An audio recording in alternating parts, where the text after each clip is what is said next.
Hi, this is Carolyn, and I'm here with Aaron, and we are really excited to have Francie Barragan here with us. Francie played college tennis for NC State and was the assistant coach for NC State after graduating. She's the head coach at Methodist University and the director of professional tennis management at Methodist University, and also was the director of tennis at the MacGregor Downs Country Club in Cary, North Carolina. She was inducted into the Methodist University Athletics Hall of Fame, the Fayetteville, North Carolina Sports Hall of Fame, and named the PTR Pro of the Year. And she also received the USTA North Carolina Lifetime Achievement Award. She is currently the USTA Southern Manager of Coach Development and Training and the Tennis Service Representative for North Carolina. So, Erin, unlike us, she is definitely an expert. I read that bio when she sent it, but hearing it is even more impressive, Francie. So thanks for being with us. Thank you. Really, it just means I'm old. I've done a lot of different things. Somehow you look much younger than I do, though, so I doubt it. That just means you've been playing tennis a very long time and didn't start as an adult like Carolyn and I. True. Yes. I have been playing for a while. Yeah. Since Francie has dealt with a lot of adult recreational players, she has received a number of questions about playing combo or about playing people at different levels. So, Erin, can you start us off with the first question? Yeah. We wanted to talk about what we call the combo season in our southern section. We do have players that listen from all over the country, but we know that a lot of players listen from the 9 southern states that we're in. And so can you kind of explain? I know when I first started in tennis and I heard about our ranking system and someone said I'm a 2-5 or I'm a 3-5 or I'm a 5-0 or whatever, I was like, I have no idea what that meant until I went through the self-rating. Self-rating. Thank you. I was like, not self-ranking, the self-rating process. And then I was like, oh, okay, I'm a 2-5 based on this criteria. But then when it came to combo season that same year, because I started in the summer, in our area, we do combo season in the fall. And so when people were like, oh, I'm playing on a 5-5 team or a 6-5 team, I'm like, oh my gosh, they're really, really good. They're playing like pro tennis. And then I realized, and I want you to explain, it's actually the combination of the two players' rankings on the court. Correct? So kind of explain the levels. So combo doubles in the southern section does allow you to play with people that you wouldn't see throughout the year in your other leagues. So a 3-5 has some options. They can play 6-5 doubles, which is playing with the 3-0s, 7-5 doubles, playing with the 4-0s. And, one of the things we hear about leagues is, I play against the same players all the time. Combo doubles gives you a great opportunity to see some new faces and some new partners as well. Yeah, that's great. So I actually play, so Carol and I are both 4-0, so I play 7-5 and 8-5. But tell us what it's like. Like, I know you coach a lot, so give us what you're hearing from players and what their experiences are playing as a combo and the levels that they are and what they like to play. Because I know we've talked about playing against lower level, higher level players. So right. Can you explain that? Whether you're in the southern section or outside of our section, I think there's tremendous benefits in playing with different skill levels. What I've seen in my personal experience in putting together league teams and encouraging people to play on leagues is that everybody wants to play up. We all want to play with that better player. We're just hoping that better player invites us to the courts that day to hit with them. But when I start asking players to maybe play with lower level players, then I kind of get that, well, I've got a doctor's appointment or I'm busy. I don't know. I can't make it that day. Whatever. Every I've heard Tuesday, all the excuses. Yeah. Every Tuesday in the fall, I'm booked. I can't Every play. single one. Yes. Yeah. But there's benefits to playing with players that are both stronger than you and weaker than you. And one of the best stories I've heard recently, a gentleman named Matt Knode, who used to be the coach at Baylor University, he said even at that level, his players would complain when they went to the practice court and they were playing with a player that might be lower in the lineup than them. And he finally told the guys one day, Djokovic, Alcaraz, and Federer, those guys, how often do they get to practice with someone that's better than them or even play a match against someone that's better than them? Really? For some of those guys, never. Never. Yet, are they getting worse? Because Right. that's one of the points that players will make. Oh, I get worse when I play with lower level players. Djokovic isn't getting worse last time I checked. So I thought that was one thing I'd never thought about is if the higher level players can do that and benefit and put themselves in a situation to learn from every experience, whether it's a better player or maybe not as good of a player, then certainly we can at the recreational level as well. Yeah. I feel like it's paying it forward too. I was, I started as a very beginner, never touched a racket, and I got invited onto a team. And then when combo season hit, actually at the time, there's also a 5-0 combo in our area, which is basically just continuing your spring season with another 2-5. But man, did we win a lot at 5-0 and 5-5, But I also felt like I was asked to play on a little bit higher level teams than my skill set. And so when I got to that higher level, I paid it forward and I was willing to play on those 6-5, 5-5 and 6-5 teams because I feel like, other people brought me along. I felt like I should, kind of pay that back. I agree. It is giving it back. It also is meeting new friends.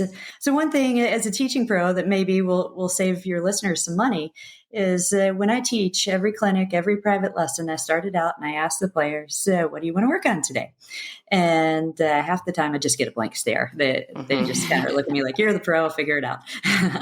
But the other half of the time, they usually have something in mind. And I'd say when they have something in mind, probably 80% of the time, it is something similar to, I played against a lobber the other day, and I know I'm a better player than them, but they gave me no pace, or maybe they hit a slice with no pace.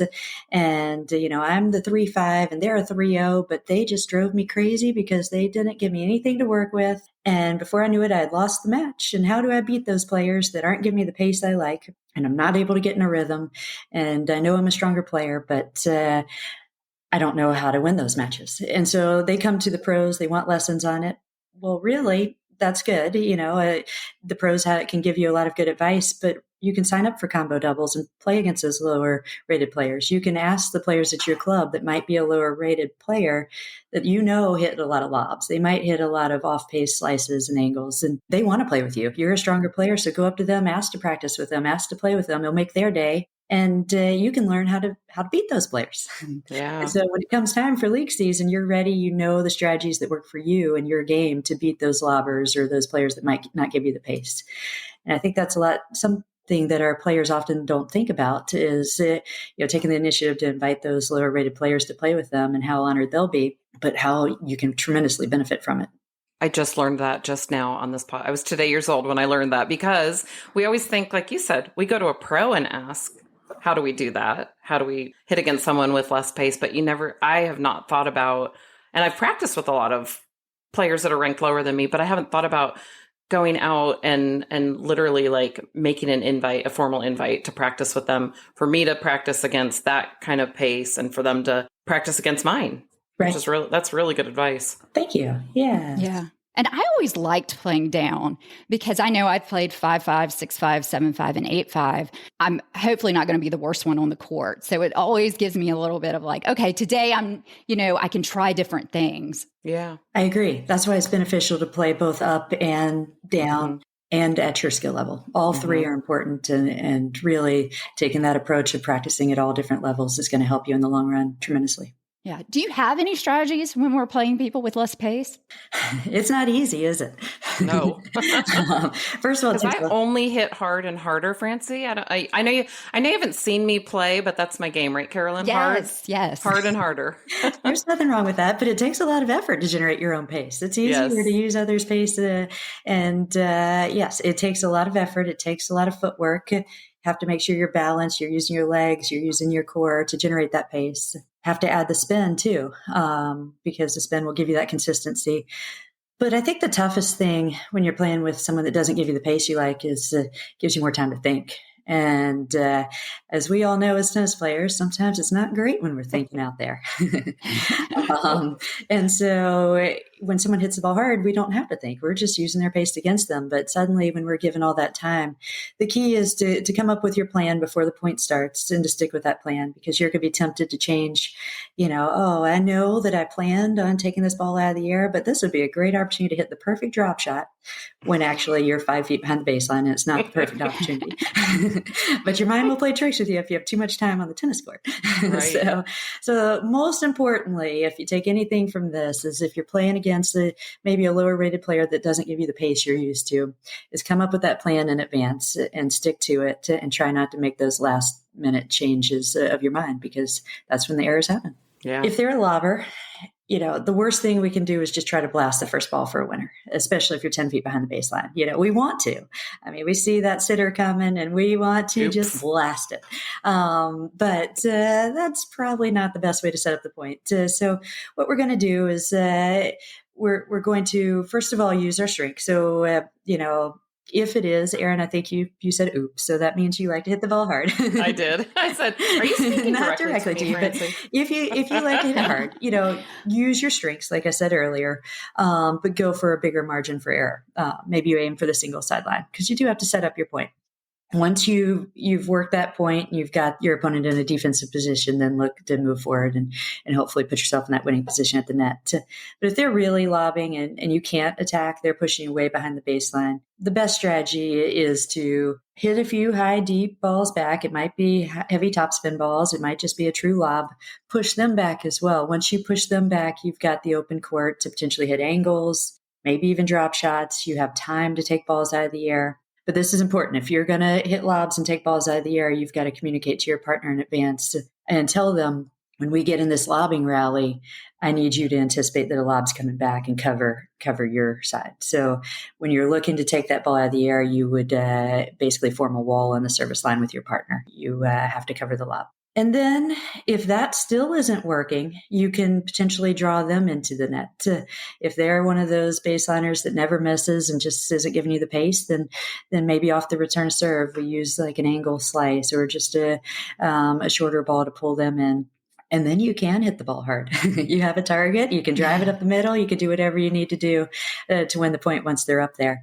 Those are just a few ideas. I'm going back to so many matches that I lost, wishing that I had thought about these tactics. Yes. Right, Carolyn? Yes. I'm literally I'm thinking of players that play this way. And I'm like, oh yeah, I thought I was going to win that because she had no pace and I can hit hard or whatever, But yeah, I wish I had had these tactics before. Yeah, exactly. Or they lob constantly. And then I go, okay, I know I should take it out of the air. Yes. But then I'm not very good at taking it out of the air. Yeah, well, that's a hard shot. Like I said, the first key is that your partner is covering their side, or else we're going to get burned every time. The other thing is, if you're taking out of the air, if you've hit a lob and come in, they're back at the fence. So we don't have to be good. We don't have to blast that ball because they're right back there. So really, actually, sometimes that moderately paced volley, sometimes even a shank, a miss hit works better than a powerful shot because they're back at the fence already.